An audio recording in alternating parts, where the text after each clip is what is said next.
नमस्कार मित्रांनो, 3 एप्रिल 2026 दुपारची वेळ होती.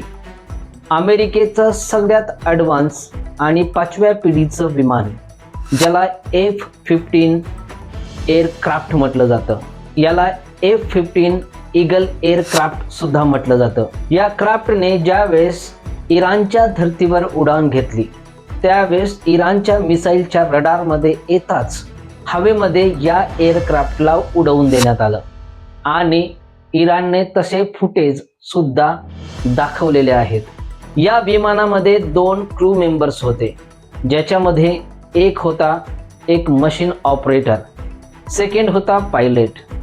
सूत्रांच्या हवालानुसार असं समजलेलं आहे की यांच्यामधला जो एक क्रू मेंबर होता मशीन ऑपरेटर, त्याला रेस्क्यू करण्यात आलेला आहे आणि त्याच्यानंतर जो पायलट होता त्याला मात्र इराणने ताब्यात घेतलेला आहे. परंतु इराणने ऑफिशियली हे डिक्लेअर केलं नाही आहे. इराणने फक्त एवढं सांगितलेलं आहे की अमेरिकेचं F-15 ईगल विमानाला आमच्या मिसाईलने हवेतच टार्गेट करून उडवून दिलेलं आहे. मित्रांनो, ही ताजी घडामोडी ज्यावेळेस अमेरिकेमध्ये ही न्यूज पसरते, सगळ्यांच्या पायाखालची जमीन सरकायला लागते. कारण की अमेरिकेचं हे सगळ्यात ॲडव्हान्स आणि 5व्या पिढीचं विमान आहे आणि हे जर इराणकडनं पाळलं जात आहे तर याचा अर्थ आहे अमेरिकेच्या शक्तीला सरळ सरळ इशारा आहे. अमेरिकेचे डोनाल्ड ट्रम्प यांनी पहिले डिक्लेअर केलं होतं की इराणच्या जवळपास 90% एअर डिफेन्स सिस्टमला अमेरिकन बॉम्बर्सने उडवून टाकलेलं आहे. मग प्रश्न असा आहे की जर इराणचे एअर डिफेन्स सिस्टम तबाह झालेले आहेत, खतम झालेले आहेत, तर मग आता एवढ्या ॲडव्हान्स फायटर जेटला इराणने का खाली पडलं आणि तेही हवेत का उडवून दिलं, हा मोठा प्रश्न आता जनतेसमोर आहे. याच्यामुळे पुन्हा अमेरिका एक्सपोज झालेला आहे. डोनाल्ड ट्रम्प जे पण सांगतंय त्याच्या गोष्टींवर आता कोणाचाच विश्वास नाही आहे. डोनाल्ड ट्रम्प वेगवेगळ्या गोष्टी वेगवेगळ्या दिवशी येऊन सांगतो. कधी डोनाल्ड ट्रम्प सांगतो की इराणच्या डिफेन्स सिस्टम्स उडवून दिलेल्या आहेत, कधी सांगतो की इराणची रिझ्यूम चेंज करण्यासाठी आम्ही ही लढाई करत आहोत, कधी म्हणतो की इस्रायल आमचा मित्र राष्ट्र आहे आणि त्याला धोका आहे, त्याच्या अस्तित्वाला वाचवण्यासाठी आम्ही या युद्धामध्ये उतरलो. ज्याने हर्मुजचा रस्ता बंद केला, ज्याच्यामुळे हर्मुज रस्ता बंद झाला, तोच अमेरिका आणि डोनाल्ड ट्रम्प म्हणतो आहे की ज्याला तेलची गरज असेल त्याने हर्मुजचा रस्ता उघडावा. म्हणजे याच्यावरनं लक्षात येतं की अमेरिका कोणाच्याच सका नाही, तो सगळ्यांच्या पाठीमध्ये सुरा भोकसण्याचं काम करत आहे, हे मात्र निश्चित आहे.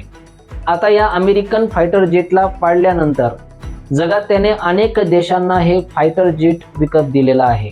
त्याच्यावर खूप मोठे मोठे प्रश्नचिन्ह उभे राहत आहेत. कारण की अमेरिका स्वतः जो निर्माता आहे तोच त्याच्या विमानाला वाचवू शकला नाही, तर मग दुसऱ्या देशांना ते कसं ऑपरेट करता येईल आणि याच्यामुळे डायरेक्ट अमेरिकेच्या सेलिंगवर सुद्धा मोठा परिणाम होऊ शकतो. मित्रांनो, हे आता पहिलं फायटर जेट नाही की जे इराणने हवेमध्ये उडवलं. एन प्रकारे त्यांनी आतापर्यंत 4 F-15 ईगल फायटर जेट्सला उडवून टाकलेलं आहे. आणि खासियत म्हणजे या विमानाची वैशिष्ट्य सगळ्या विमानांपेक्षा वेगळी आहेत. अमेरिकेकडे 125 F-15 ईगल विमानं आहेत. याची खासियत इतकी खतरनाक आहे. पहिली म्हणजे हे दुश्मनाच्या रडारमध्ये सहजासहजी येत नाही. याच्यामध्ये टार्गेट फिट केल्यानंतर तो टार्गेटला हिट करत असतो. याच्यामध्ये तुम्ही अणुबॉम्ब घेऊन जाऊ शकतात आणि टार्गेटला हिट करू शकतात. हे विमान 10,000 पेक्षा जास्त किलोमीटर अंतराचं अंतर गाठू शकतं. हे 5व्या पिढीचं सगळ्यात ॲडव्हान्स विमान मानलं जातं. याच्यामध्ये 2 क्रू मेंबर्स बसू शकतात आणि दुश्मनाच्या ठरलेल्या ठिकाणावर अटॅक करू शकतं.